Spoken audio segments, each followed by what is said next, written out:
શું ઘટના બની હતી અહીંયા?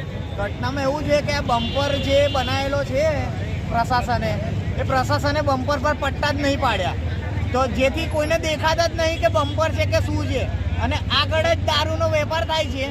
જે રીતે દારૂનો વેપાર થઈ રહ્યો છે એ રીતે લોકો પી પીને અહીંયા જ એક્સિડન્ટ કરી રહ્યા છે. આગળ એક્સિડન્ટ થઈ રહ્યા છે. આની પહેલાં બી એક એક્સિડન્ટ થયું હતું, એમાં છોકરો મરી ગયો.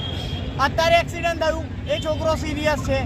તમે જોઈ શકો ગાડીમાંથી 4 થી 5 ક્વાર્ટર નીકળ્યા છે. તો પ્રશાસને એનું ધ્યાન આપવું પડે. પોલીસ પ્રશાસનને બી જણાવવાનું કે તમે બી ધ્યાન આપો. જે ઘટના બની એનામાં કેટલા ઈજા થયા છે? ઈજા તો ખાસી થઈ છે. છોકરાને કમરથી ડેમેજ થઈ ગયો છે. છોકરો હજુ બી આઈસીયુમાં છે. કાલ ઉઠીને મરી જશે તો આ પાર્ટી થોડી જવાબદારી લેશે જેની ગાડી છે.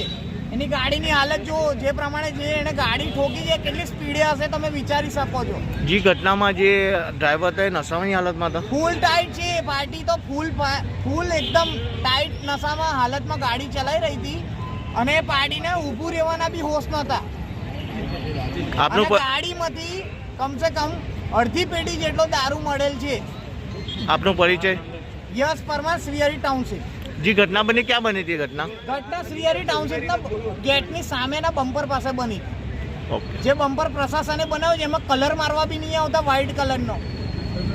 એ લોકો ખાલી બસ એમના ઇલેક્શન મુદ્દાના લીધે આવે છે અને જતા રહે છે.